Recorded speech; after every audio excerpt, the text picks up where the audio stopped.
เจอกันที่ประเทศไทยเด้อทุกคนเนาะสบายดี FC ฝั่งลาวฝั่งไทย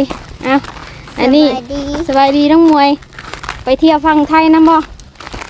อันนี้พาไปหาแม่เนาะเพราะว่าปิดเทอมพอดีทุกคนเลยฝั่งลาวปิดเทอมไปแต่น้องมวยเนาะน้องไม้น้องมิวอยู่บ้านสีขามจากได้ป่ะนี่โอ้ป้าไว้นี่แหละป้าไว้นี่แหละกูจะไปหารถได้บ้างไงทุกคนผ่านป่าผ่านดงเนาะผ่านป่าลำบากลำบนแท้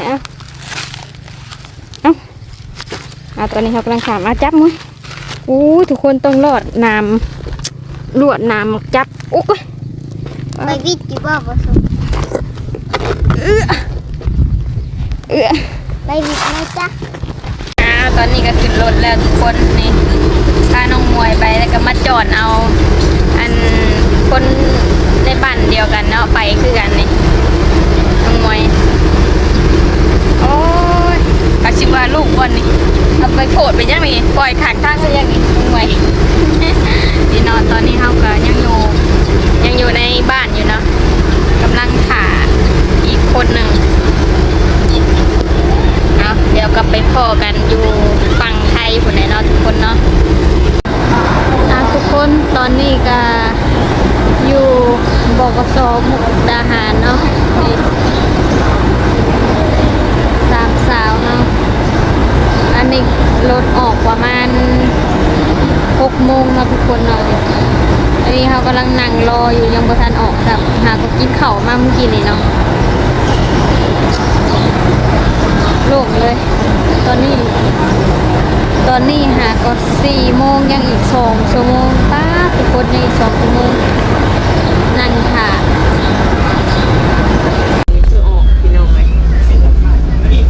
ตอนนี้เขายังอยู่บกส.อยู่นะบกส.มุกดาหารกำลังออกเด้อ6 โมงตรงป้าได้หนังทางหนาทางแท่นี่เนาะกับสาวมุกดาเนาะหน้าใหญ่เลยเนาะหน้าบานหน้าใหญ่เลยนั่งข้างหน้านี่ทุกคนเบิ่งจะให้เบิ่งนี่เนาะข้างหน้าเลยเนาะ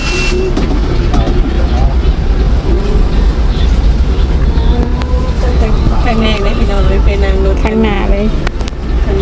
แบบว่านั่นเลยนี่เนาะวิวคือดีแท้สาวมุกดาวิวมันคือดีแท้ได้อยู่ใช้กว่าแบบจอบข้างขางจนนั้นเคล็ดข้อเนาะแล้วก็ยืนข้างๆนะอย่างเดียวไปข้างหน้าเนาะเหมาะเจาะอยู่กับข่อยที่ว่าปิดคลิปนะนี่แล้วก็ยกหน้าเขาแต่ว่าเขาไปลงเพื่อนนาทีเนาะคุณเลยจากแรกขากลับคุณเลยจะมาจอดหากันเนาะยันคนละเถื่อนได้ไหมเนาะยันจะวันนี้กลับคนละเถื่อมาจากเนาะไอ้คนจะไปก่อนเขายันเป็นข่อยเนี่ยยันเป็นข่อยเลย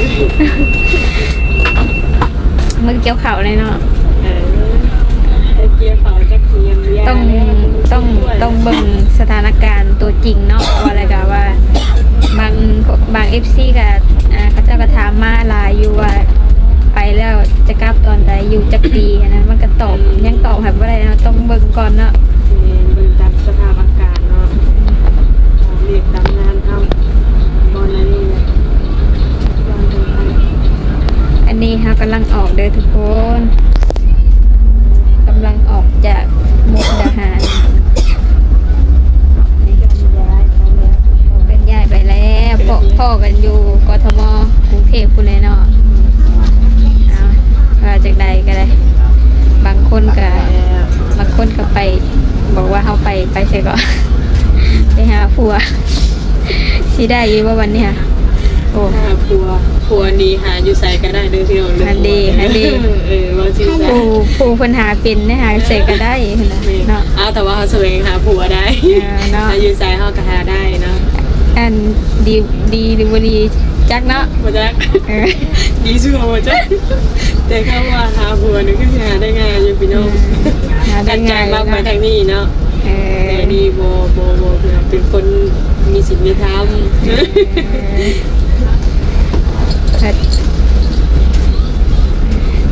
เอาอันนี้เขาก็กำลังจะออกเลยทุกคนกำลังจะไปนี่ ยินดี พ่อกันอยู่กอทมเด้อ